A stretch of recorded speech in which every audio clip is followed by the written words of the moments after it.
I am reading this book with this particular accent because I feel that it will make the book more enjoyable. It is not my intentions to offend anyone. Thank you. All right, here we go. The Tale of Peter Rabbit by Beatrix Potter. Once upon a time, there were 4 little rabbits, and their names were Flopsy, Mopsy, Cottontail, and Peter. They lived with their mother in a sandbank underneath the root of a very big fir tree. Now, my dears, said Mrs. Rabbit one morning, you may go into the field or down the lane, but don't go into Mr. McGregor's garden. Your father had an accident there, and he was put into a by Mrs. McGregor. Now run along and don't get into mischief. I am going out. Then old Mrs. Rabbit took a basket and her umbrella and went through the wood to the baker's. She bought a loaf of brown bread and 5 currant buns. Flopsy, Mopsy, and Cottontail, who were good little bunnies, went down the lane to gather blackberries. But Peter, who was very naughty, ran straight away to Mr. McGregor's garden and squeezed under the gate. First he ate some lettuces, and then some French beans, and then he ate some radishes, and then, feeling rather sick, he went to look for some parsley.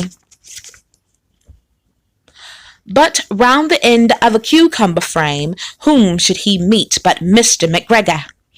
Mr. McGregor was on his hands and knees planting out young cabbages, but he jumped up and ran after Peter, waving his rake and calling out, "Stop, thief!" Peter was most dreadfully frightened. He rushed all over the garden, for he had forgotten the way back to the gate. He lost one of his shoes among the cabbages and the other shoe amongst the potatoes. After losing them, he ran on 4 legs and went faster, so that he might have gotten away altogether if he had not unfortunately ran into a gooseberry nest and got caught by the large buttons on his jacket. It was a blue jacket with brass buttons, quite new. Peter gave himself up for lost and shed big tears, but his sobs were overheard by some friendly sparrows, who flew to him with great excitement and implored him to exert himself. Mr. McGregor came up with a sheave, which he intended to pop upon the top of the head of Peter, but Peter wiggled out just in time, leaving his jacket behind, and rushed into the tool shed and jumped into a can. It would have been a beautiful thing to hide in if it had not had so much water in it. Mr. McGregor was quite sure that Peter was somewhere in the tool shed, perhaps hiding underneath the flower pot. He began to turn them over carefully, looking under each. Presently, Peter sneezed. "Kerchoo!" Gesundheit. Mr. McGregor was after him in no time and tried to put his foot upon Peter, who jumped out of the window, upsetting 3 plants. The window was too small for Mr. McGregor, and he was tired of running after Peter, so he went back to his work. Peter sat down to rest. He was out of breath and trembling with fright, and he had not the least idea which way to go. Also, he was very damp with sitting in that can. After a time he began to wander about, going lippity-loppity, not very fast, and looking all around. He found a door in a wall, but it was locked, and there was no room for a fat little rabbit to squeeze underneath. An old mouse was running in and out over the stone doorstep, carrying peas and beans to her family in the wood. Peter asked her the way to the gate, but she had such a large pea in her mouth that she could not answer. She only shook her head at him. Peter began to cry. Then he tried to find his way straight across the garden, but he became more and more puzzled. Presently, he came to a pond where Mr. McGregor filled his water can. A white cat was staring at some goldfish. She sat very, very still, but now and then the tip of her tail twitched as if it was alive.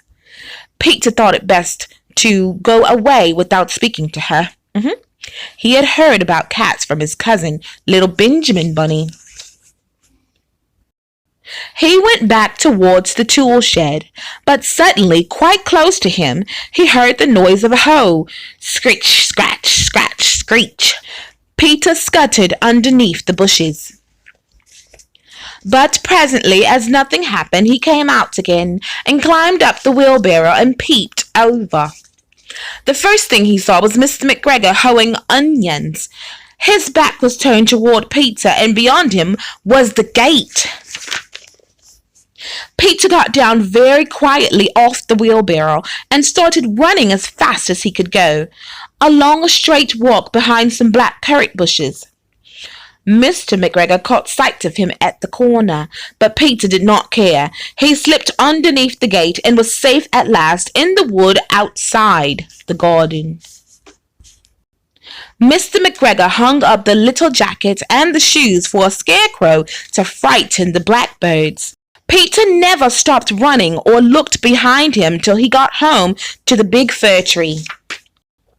He was so tired that he flopped down upon the nice soft sand on the floor of the rabbit hole and shut his eyes. His mother was busy cooking. She wondered what he had done with his clothes. It was the second little jacket and pair of shoes that Peter had lost in a fortnight. I am sorry to say that Peter was not very well during the evening. His mother put him to bed and made some chamomile tea, and she gave a dose of it to Peter. 1 tablespoon to be taken at bedtime. But Flopsy, Mopsy, and Cottontail, who were indeed good little bunnies, had bread and milk and blackberries for their supper. The end of The Tale of Peter Rabbit by Beatrix Potter.